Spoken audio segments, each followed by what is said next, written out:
When you look at things from a criminal psychologist's point of view, the really chilling stuff, it's not about brute force. It's about the elegant, almost terrifyingly simple ways people can be manipulated. So today, we're going to break down these timeless tactics, how predators use our own human nature against us. And it all starts with one big question that just never seems to go away. So, how do they get so close? I mean, that's the question, right? It's the one that just haunts you after you hear these stories.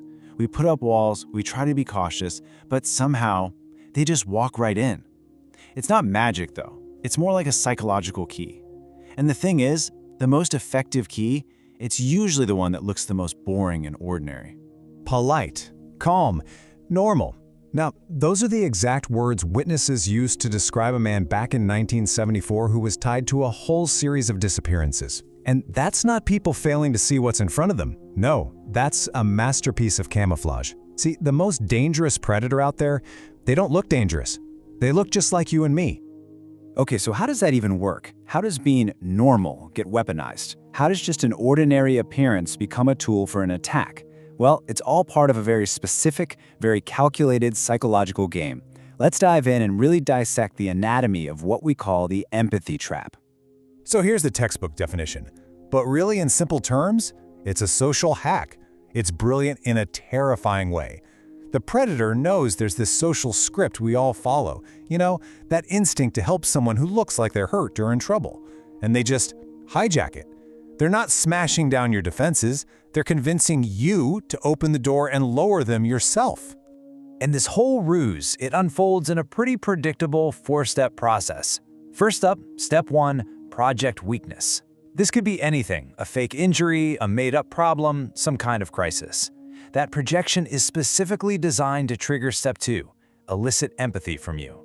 Once they've got your empathy, your critical thinking and all your natural defenses they start to drop. And that's step 3.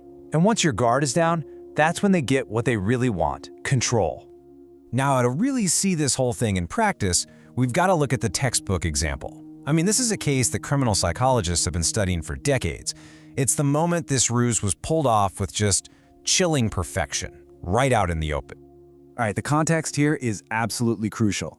So by the summer of '74, a pattern was starting to emerge. People were reporting a polite, calm man approaching women. But then, on July 14th, at this busy public park, right by a lake, that pattern escalated. It became this just devastatingly clear demonstration of the vulnerability ruse in action. So, the lure? A fake arm cast. This is step 1 in action, projecting weakness. Think about it. A guy with his arm in a cast. It's such a simple, disarming image. It immediately screams, hey, I'm not a threat. In fact, I'm the one who needs help here. It's just a perfect visual lie. Okay, so with that visual lure set up, he moves right on to step 2. Get that empathy going. He doesn't command anybody or threaten them. He just asks for help. It's a request, not a demand. And that's key. It activates that social script we were just talking about.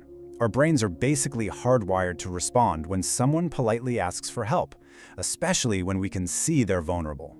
And that's how we got close. And right there, that's it. That's the payoff. The entire performance, the fake cast, the polite request, it all had one single goal: close the distance. Get from a safe public space to an intimate and incredibly dangerous one. That single sentence just lays out the entire strategy. Just 2. That's how many women disappeared that day, because this ruse was devastatingly effective. On that one day, at that one lake, this man, who told people his name was Ted, used this exact same tactic, twice. He lured one woman away, and then, hours later, he came back to the very same beach and did it all over again. A second woman, gone, in broad daylight with people all around. So why did this work so well? Why didn't anyone step in? Well, it's because every single cue in that environment, all the social signals, they all said, everything's fine here. He was polite, he was calm, he looked totally normal, they were in a public place, a busy park, he didn't look dangerous. Every single part of that scene was basically weaponized to just shut down that little voice in your head that says, wait a minute, something's not right. He looked like someone you'd trust. And that right there is the fundamental lesson from a psychological standpoint. It wasn't just that he looked harmless, he looked trustworthy. He played the part of a safe person so perfectly that he turned a public park into his own private hunting ground. He was exploiting our collective trust in how we think people are supposed to act. So we're moving on to how this pattern endures, because it's easy to hear this and think, wow, what a chilling story from way back when. But the thing is, the core psychology behind it is absolutely timeless. These tactics, exploiting trust, they haven't gone anywhere. The stage has just changed. It's moved from a physical park to our digital world. And when you put them side by side, the parallel is just striking. Back in the 70s, the physical ruse used a fake injury to get physically close. Today, the digital ruse uses a fake crisis, an emotional or a financial one. Think about those romance scams where someone suddenly has a medical emergency or a phishing email screaming that your account is compromised. It's all designed to gain digital and emotional proximity.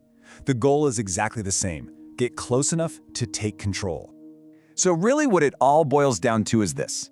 The core psychology is identical. It's all about weaponizing trust. The technology changes, the props change, the stories change, right? A fake arm cast becomes a fake online profile.